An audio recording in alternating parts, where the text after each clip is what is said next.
और एक बहुत खतरनाक किस्म का सांस्कृतिक युद्ध भी इस देश में चल रहा है। सांस्कृतिक युद्ध क्या चल रहा है? अमेरिका ने जिस तरह से आर्थिक युद्ध करने के लिए हिंदुस्तान में पेप्सी कोला को भेजा, कोका कोला को भेजा, विल्स को भेजा या प्रॉक्टर एंड गैम्बल को भेजा, उसी तरह हिंदुस्तान में सांस्कृतिक युद्ध करने के लिए अमेरिका ने स्टार टीवी को भेजा, ESPN चैनल को भेजा है, स्टार स्पोर्ट्स को भेजा है, CNN को भेजा है, V चैनल को भेजा है, M चैनल को भेजा है। हिंदुस्तान में 15-16 विदेशी टीवी चैनल। कुछ लोगों को यह गलतफहमी है कि जी टीवी क्या स्वदेशी है। जी टीवी में 51% पूंजी अमेरिका की लगी है। तो ये सारे के सारे टीवी चैनल एक साथ मिलकर हमारे ऊपर भयंकर किस्म का सांस्कृतिक हमला कर रहे हैं। कैसा सांस्कृतिक हमला कर रहे हैं आप पूछेंगे? सांस्कृतिक हमला यह हो रहा है कि आप जरा ये देखिए कि V चैनल और M चैनल पर आता क्या है रात दिन। एक ही तरह के गाने और एक ही तरह के गीत, जिनमें सिवाय सेक्स और सेक्स की अश्लीलता के दूसरा कोई विषय नहीं। M चैनल और V चैनल पर इसी तरह के गाने 24 घंटे। और इतने खतरनाक दोनों टीवी चैनल हैं, M चैनल और V चैनल, कि कोई तो संस्कारशील माँ बाप अपने बच्चों के साथ बैठकर देख नहीं सकते। या तो बच्चों को उठना पड़ेगा या माँ बाप को उठकर जाना पड़ेगा। ऐसे घटिया और रद्दी टीवी चैनल हैं, इनके गाने हैं। या फिर स्टार प्लस है या फिर जीस है। तो ये जी है या स्टार प्लस है, इन सब टीवी चैनलों पर कुछ तो आते हैं गाने, और गाने भी एक एक से फालतू के। और वो गानों के अलावा कुछ आता है तो सीरियल्स। और जितने सीरियल्स आएंगे स्टार प्लस पर या जी पर, आप देखेंगे हर सीरियल का एक ही थीम है, एक्स्ट्रा मैरिटल अफेयर्स, पर स्त्री गमन या पर पुरुष गमन। हर टीवी सीरियल का एक ही किस्सा होगा, किसी की पत्नी किसी के साथ भागी, किसी का पति किसी के साथ भागा, किसी का प्रेमी किसी के चक्कर में फंसा, किसी की प्रेमिका किसी के चक्कर में फंसी, एक महिला 10 पुरुषों के साथ फंसी हुई है, एक पुरुष 10 महिलाओं के साथ फंसा हुआ। यही सब फालतू फालतू बात है जो भारतीय समाज में कभी संभव नहीं है। आप जानते हैं कि हमारे समाज में पर स्त्री गमन, पर पुरुष गमन दोनों पाप माने जाते हैं, संभव नहीं हमारे समाज। लेकिन वही टीवी सीरियल इस देश में रोज दिखाए जाते हैं, जिनमें सिवाय पर स्त्री गमन, पर पुरुष गमन के अलावा कुछ नहीं होता। या फिर एक दूसरी थीम होती है हर टीवी सीरियल में, पति पत्नी के झगड़े, बाप बेटे के झगड़े, माँ बेटी के झगड़े, दो पड़ोसियों के आपस के झगड़े, दो बिजनेस पार्टनर के आपस के झगड़े। कोई किसी को मरवा रहा है, कोई किसी के मरने के लिए सुपारी ले रहा है, कोई किसी को मरवाने के लिए सुपारी दे रहा है, कोई किसी का बिजनेस चौपट करने में लगा है, कोई किसी का बिजनेस चौपट करने में लगा। ये फालतू के सीरियल। आप जानते हैं कि पर स्त्री गमन, पर पुरुष गमन और ये परिवार के झगड़े, ये भारतीय समाज की बातें नहीं, ये सब अमेरिकी समाज में होता है। पर स्त्री गमन, पर पुरुष गमन शायद ही अमेरिका के किसी परिवार में ना हो। ऐसा परिवार वहां ढूंढना आपको मुश्किल होगा। जिन परिवारों में एक्स्ट्रा मैरिटल अफेयर्स ना हो, अमेरिका में ऐसे परिवार ढूंढना बहुत मुश्किल है। वहां की संस्कृति में ये रचा बसा हुआ है, और चूंकि ये वहां अमेरिकी संस्कृति में शामिल है, इसलिए तो बिल क्लिंटन ये करता है।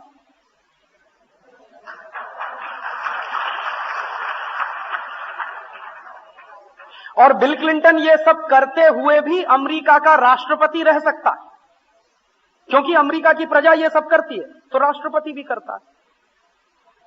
और इसलिए चूंकि वहां की संस्कृति में ये सामान्य बात है, तो हिलेरी क्लिंटन कभी लात मार के उसको घर के बाहर नहीं निकालती, क्योंकि उनको लगता है कि ये सब तो कॉमन बात है।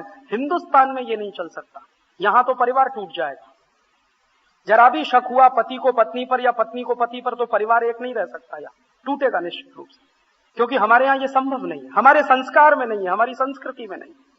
हमारी संस्कृति में तो यह है कि एक बार पति पत्नी की शादी हो गई तो तोड़ें कैसे, यही नहीं समझ में आता। तोड़ना नहीं आता लोगों को। और आप गांव में चले जाइए, महिलाओं से पुरुषों से बात कर लीजिए कि शादी हो गई जी, वो तो 7 जन्म पहले कहीं तय हो गई थी हमारी, तो हो गई बस। देखा हो पत्नी ने पति को या पति ने पत्नी को, कोई जरूरी नहीं है, हो गई है। यहां तो विश्वास पर चलता है ना सब कुछ, और विश्वास के अलावा सब कुछ ईश्वर पे छोड़ देते हैं कि ईश्वर ने कराया है तो ठीक ही कराया होगा। तो यहां की संस्कृति तो बिल्कुल फर्क है। ईश्वर ने कराया होगा तो ठीक ही कराया होगा, हमारे मां पिता ने कुछ किया है तो ठीक ही किया होगा। वहां तो कुछ ऐसा होता नहीं, वहां तो कुछ भी नहीं होता है। वहां तो विश्वास क्या होता है, 20 साल पति पत्नी साथ रह के नहीं समझ सकते अमेरिका में। एक ही चीज के लिए परेशान होते हैं, वहां के पति पत्नी एक दूसरे का विश्वास नहीं जीत पाते, हमेशा शक, हमेशा शक। तो इसलिए क्या होता है, सवेरे शादी, शाम को तलाक, दूसरे दिन शादी, फिर तलाक, फिर शादी, फिर तलाक। तो खेल है वहां तो, क्योंकि एक्स्ट्रा मैरिटल अफेयर्स में से इसी तरह की सभ्यता निकलती है, इससे ज्यादा अच्छी सभ्यता निकल नहीं सकती वहां। तो है वहां पर।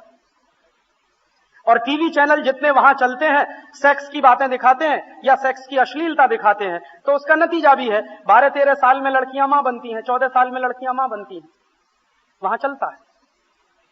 और जिन लड़कियों को स्कूल जाना होता है और उनके बच्चे भी साथ में होते हैं, उनके लिए स्पेशल किस्म के स्कूल अमेरिका में बनाए जाते हैं, क्योंकि वहां की सरकार को मालूम है कि ये सब होने ही वाला है समाज में। यहां तो कोई कल्पना नहीं कर सकता ये। मैं तो यूरोप में देख चुका हूं, बहुत सारे देशों में घूमते घूमते एक बार मेरे मन में अचानक से प्रश्न आया कि ये यूरोप के देशों में रक्षाबंधन क्यों नहीं होता। एक दिन मैंने ऐसा सोचा अपने मन में, आप कहेंगे बहुत बेवकूफी का प्रश्न, लेकिन मैंने सोचा कि ये रक्षाबंधन क्यों नहीं होता। भाई बहन तो होते ही हैं, परिवार तो होता ही है, भले ही वो अधकचरा हो, अपसंस्कृति वाला हो, लेकिन परिवार तो है, भाई बहन तो, लेकिन रक्षाबंधन क्यों नहीं। तो सोचते सोचते एक दिन मैं निष्कर्ष में पहुंचा कि जिस समाज में एक्स्ट्रा मैरिटल अफेयर्स या परस्त्री गमन, परपुरुष गमन ही समाज का मुख्य हिस्सा हो, वहां रक्षाबंधन हो कैसे सकता है। क्योंकि रक्षाबंधन तो उसी देश में हो सकता है जिस देश में किसी माँ ने बचपन से सिखाया हो कि देख, किसी की बहन तेरी बहन है, किसी की बेटी तेरी बेटी है, किसी की मां तेरी मां है। ये तो उसी देश में संभव रक्षाबंधन। ये अमेरिका में कैसे हो सकता है, यूरोप में कैसे हो सकता है। और अमेरिका और यूरोप में ये इसलिए भी संभव नहीं है कि बहुत बार तो वहां ऐसे किस्से होते हैं कि भाई ने बहन के साथ बलात्कार किया या बहन ने भाई के साथ संसर्ग किया। ये तो होता ही रहता है अमेरिका में, यूरोप में भी होता है। कैसे संभव है रक्षाबंधन हो जाए वहां। क्योंकि रक्षाबंधन होता है वो सिर्फ धागा नहीं होता है, वो बहन पवित्रता की एक डोर बांधती है भाई की राहत पर कि जवान भाई और जवान बहन के आपस के रिश्ते क्या होंगे, वो तय करता है रक्षाबंधन। तो बहन जब कलाई पर राखी बांधती है तो भाई से ये अपेक्षा करती है कि ये कलाई पर राखी नहीं है, ये पवित्रता की एक डोर है, तो तुम्हारे मन में मेरे प्रति हमेशा पवित्र भाव ही होना चाहिए, इसलिए तो रक्षाबंधन होता है। हमारे ऋषियों ने, मुनियों ने ऐसे ही रक्षाबंधन नहीं निकाला है, उसके पीछे बहुत गहरा चिंतन होगा। अमेरिका में नहीं है, यूरोप में नहीं है, क्योंकि समाज में इस तरह की संस्कृति नहीं है। और जिस समाज की अपनी संस्कृति नहीं है, या उजाड़ संस्कृति है, या अपसंस्कृति है, उसी अपसंस्कृति को हिंदुस्तान में घुसेड़ा जा रहा है। Star TV, Zee TV, CNN, ATN, Prime Star, Prime Sports. और हिंदुस्तान के लोग बेवकूफों की तरह से बड़ा गर्व महसूस करते हैं, हमारे घर में केबल कनेक्शन है। अरे सत्यानाश हो आपका, घर में केबल कनेक्शन क्यों लिया है, ये क्या काम का है केबल कनेक्शन। आपको अगर यही सीखना है परस्त्री गमन कैसे करना, पर पुरुष गमन कैसे करना, तो अच्छा है कि केबल कनेक्शन बंद कर दीजिए, अमेरिका में जाकर रहिए, समझ में आ जाएगा। काहे को ले लिया ये केबल कनेक्शन। कुछ लोग ऐसा कहते हैं, राजीव भाई उसमें से ज्ञान मिलता है। क्या ज्ञान मिलता है, 1% ज्ञान मिलेगा, 99% आपको उल्टी बातें। तो ज्ञान तो याद नहीं रहता, फालतू की बातें याद रह जाती है। क्योंकि आदमी के चरित्र की विशेषता है ये कि गिरता जल्दी है, उठने में देर लगती, फिसलने में समय नहीं लगता। फिसलने में, गिरने में, रपटने में, कहीं दुष्चक्र में फंसने में टाइम नहीं लगता, लेकिन अपने आप को नीचे गिरे हुए से उठाने में बहुत समय लगता है।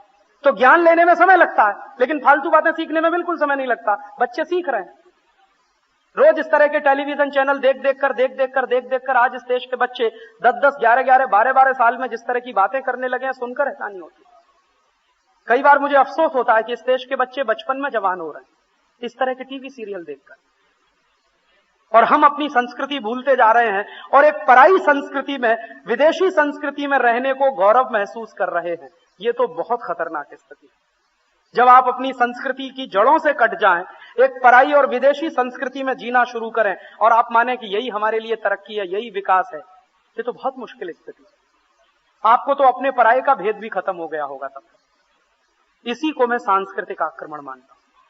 ये 3-4 तरह के खतरनाक आक्रमण इस देश में, एक तो राजनीतिक आक्रमण है, दूसरा आर्थिक आक्रमण है, तीसरा सांस्कृतिक आक्रमण है, और एक तकनीकी आक्रमण है। अब प्रश्न ये है कि जिस तरह हमारे देश की सीमाओं पर रहने वाले जवानों ने इस देश को राजनीतिक आक्रमण से बचाया, एक एक इंच जमीन की रक्षा की, भले ही अपनी जान दी, तो अब जिम्मेदारी हमारे ऊपर बनती है कि हम इस देश को आर्थिक और सांस्कृतिक आक्रमण से बचा पाते हैं कि नहीं बचा पाते।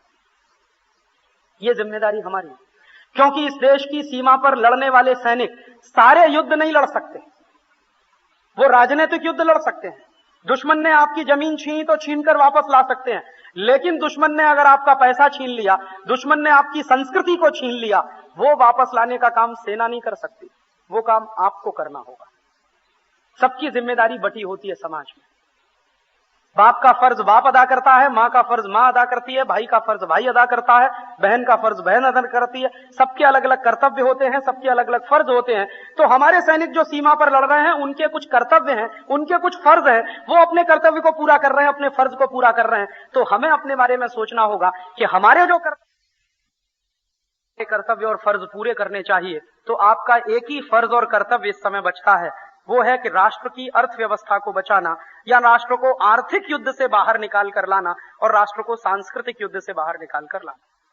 तो आप पूछेंगे, ये आर्थिक युद्ध से देश को बाहर कैसे निकालें, सांस्कृतिक युद्ध से देश को बाहर कैसे निकालें?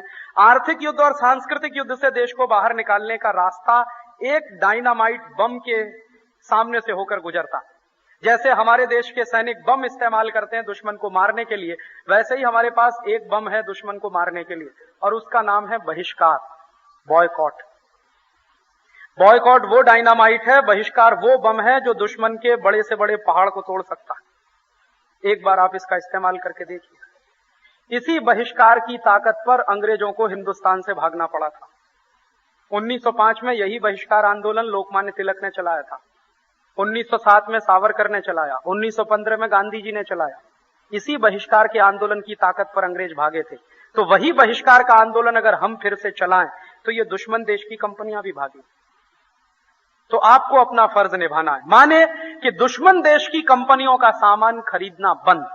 अगर हम दुश्मन की कंपनियों का सामान खरीद रहे हैं तो अपने राष्ट्र से गद्दारी ही कर रहे हैं।